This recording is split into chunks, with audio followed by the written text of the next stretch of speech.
Peas. Hey there, and welcome to Mr. Ulrich's Biology.com. I am Mr. Ulrich. Thanks for tuning in. In this short video, we're going to be talking about Gregor Mendel, a monk, and peas.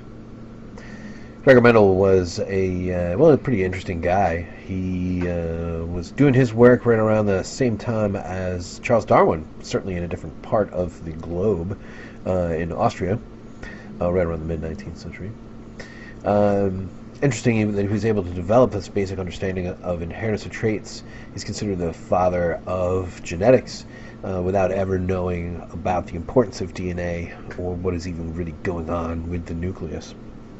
The word gene didn't even exist. He did this by following traits in generations of pea plants. Now, he was not just growing one or two pea plants.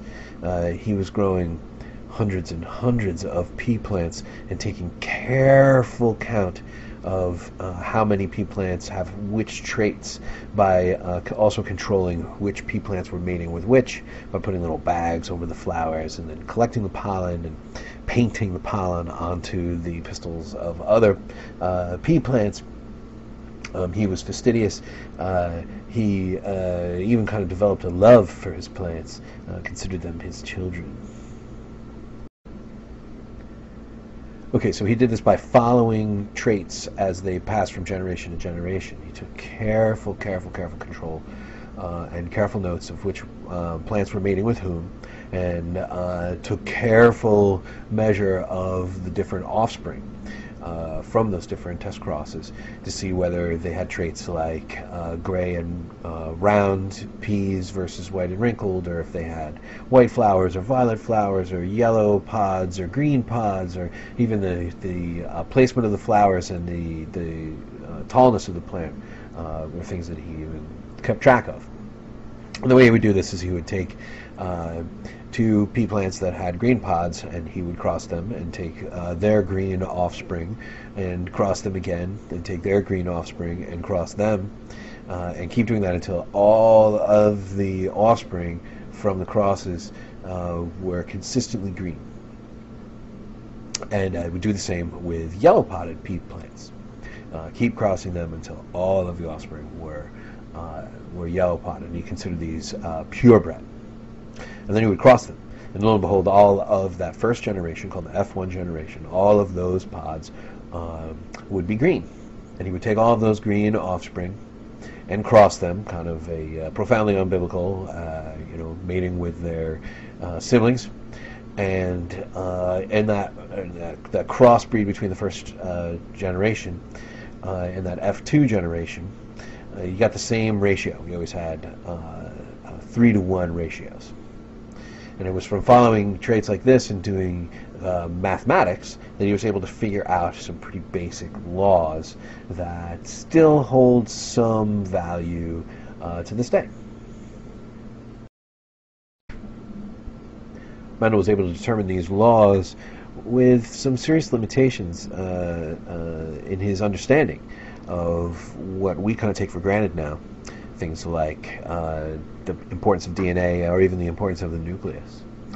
But even so, he was able to develop these, what he called laws. I put them in quoting marks because they do still have some use. They do have some pretty serious limitations, which we will discuss. But he was able to determine that genes for traits come in pairs. So for each trait that he followed, the way that the math would work out would be that each individual had a pair of traits that influenced, or a pair of genes, that influenced a particular trait. Now, of course, he didn't use the word gene, he used the word factor, I believe. But that each individual pea plant had 2 factors for each trait. And he noticed that when those factors are different, that if you have, say, a green pea pod factor, or what we would call an allele, or a yellow pea pod allele, and you have the 2 together, that one would kind of cover up the other one, that the individual would have green pea pods. And he called that the law of dominance, that one would dominate over the other one. In that case, it would be the green pea pod would dominate over the yellow. He came up with the law of segregation, which means that gametes, those gametes form the pairs of alleles, the pairs of genes separate, so that each gamete gets one of each gene pair for each trait. So you get one gene for each trait that there are a pair of genes for. And he did follow individual traits, and he also followed traits kind of in tandem to see if they would be inherited together. And he found that they were not inherited together. This is probably his weakest one. Kind of shaky. I mean, it does work. We know now that it's not. He said that that genes separate independently of one another. That is, if you get the green pea pod allele from an individual that also has purple flowers, you wouldn't necessarily get the purple flowered allele as well. We know now that it's really genes, not genes that independently assort. It's whole chromosomes that independently assort. But we'll get to that later when we talk about gene linkage.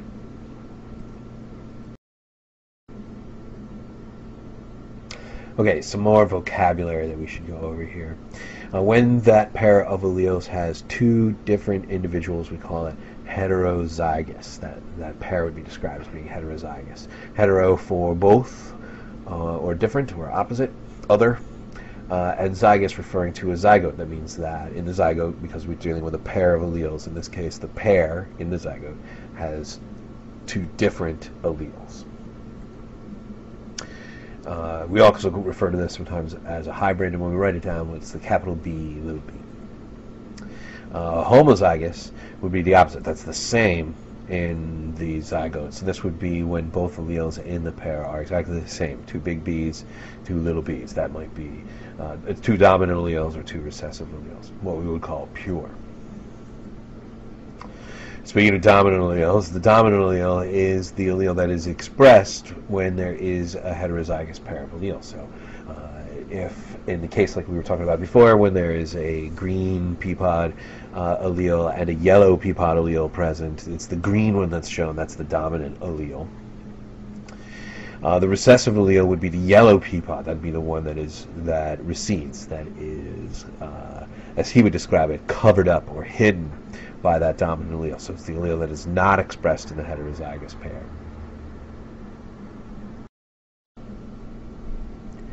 It's important that we're able to describe the physical expression of that pair of alleles as being either dominant or recessive, and we talk about that as being the phenotype. All right, that'd be the actual traits that are expressed. So for physical, for phenotype. Whether an individual has brown eyes or blue eyes or green pods or yellow pea pods, that would be its dominant or recessive phenotype. But there's also the genotype. This would be the actual alleles that are present in that allelic pair to bring about that particular phenotype. Homozygous dominant with the two big B's, or heterozygous with the big B and the little b.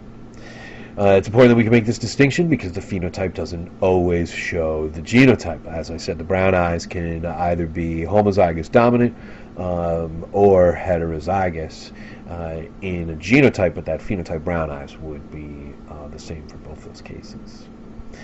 We're going to talk more about that in class, but to give you some information that we're going to need to make that make sense,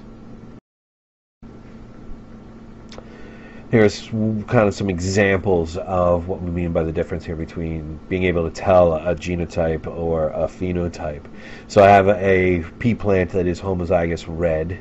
All right, the flowers on it are homozygous red. If the genotype is homozygous dominant, all right, big R, that means that the phenotype is also going to be, well, it's going to be red. We're not going to talk about big R. Okay, or homozygous or heterozygous. The phenotype is going to be red or white in this case.